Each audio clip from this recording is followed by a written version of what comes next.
Welcome, Professor Grayling. Thank you very much indeed. Well, I've been asked to talk about the study of the humanities and why the humanities matter. I'm conscious of the fact that most of you are science students. Most of you will go on to study the sciences at university. Even if you're a tremendously energetic individual, you're only ever going to live one life, that's your life. But if you're a very attentive and responsive reader, if you read novels, you read poems or go to the theatre, it gives you an opportunity to peek through a window into other people's lives and to understand why they think and act as they do, to see how people deal with some of the problems that you yourself might face at certain points. When you think of this picture and the values that go with it, you cement Henry VIII in one period of time. You make him a kind of stereotype or a caricature of himself, picturing him in the last decade of his life. And actually, Henry VIII wasn't always like this. If we want to understand the real Henry VIII, if we want to understand what Eric Ives has called the ultimate riddle of Tudor history, Henry VIII's psychology, we need to go a bit further.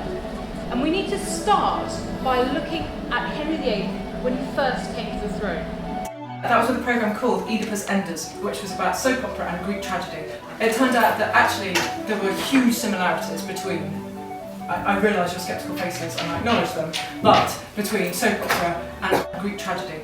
Because almost all of the dramatic tradition, both theatre and film and television, involves people using subtext. In EastEnders, people walk on screen and they go, do you know who I'm cross with? That bloke. And you go, yes, of course you are. Why would you lie to me? Why would you give me a subtextual message? That's not how soap opera works. And so actually, when we started to look into it, there were huge numbers of parallels, and something which I had thought was just a slightly glib title, if I'm honest, when I took the programme on. But of course, the interesting thing was, we ended up in government, and that was seen as a success. But actually, the 2010 general election was a bad result for the Liberal Democrats. We were actually expecting to win in excess of 80 seats, and we probably would have won in excess of 80 seats had the election been a few days earlier. George Bernard Shaw, the playwright, once made the following remark about the golden rule. You've all heard of the golden rule, right? Do unto others as you would have them do unto you. And George Bernard Shaw said, under no circumstances should you do to other people what you would have them do unto you, because they may not like it.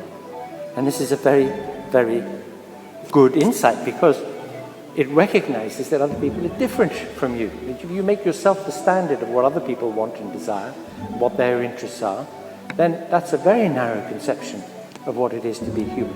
Sebastian Justinian, who was the Venetian ambassador, said that Henry VIII was the handsomest potentate in the world, with a round face so very beautiful that it would become a pretty woman. So, good-looking, brainy, talented, but perhaps most surprising of all, he was described as having a very good character. He was described as being fun to be with, generous, warm-hearted. Thomas More spoke about his charisma. He said that the king has a special way of making every man feel that he's enjoying his special favour.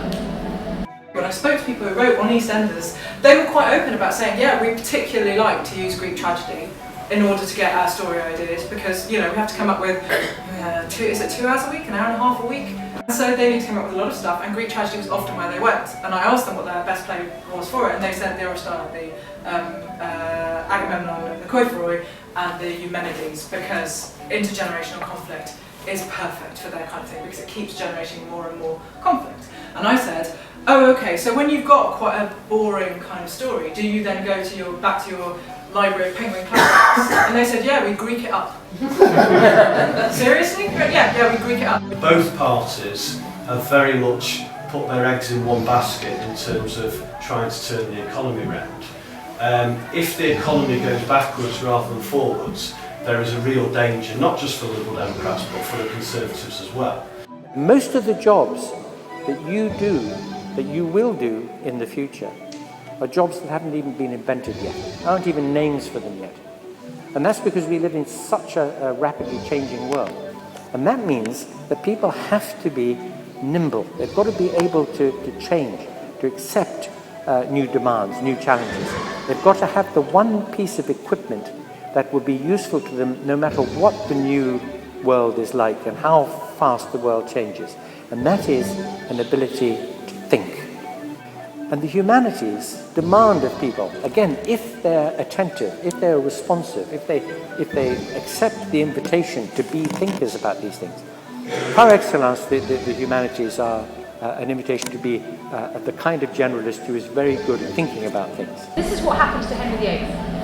That decline from being acclaimed as a very, very good-looking man, accomplished at all things, to someone who becomes just huge, has to be moved around by various cranes and pulleys in his old age. Throughout history, when people have wanted to get rid of people who are difficult, corrupting the young is invariably the charge that is laid against them by any repressive society. It's worth bearing in mind that Athens wasn't repressive until very late in Socrates' life, and then not so much. It turns out that you, generally perfectly uncorruptible, charming people, are very, very dangerous when society is in peril. Very, very dangerous. Certainly when it comes around to the next general election, the Liberal Democrats will face a very stern challenge, particularly where we're fighting Labour, but also where we're fighting the Conservatives.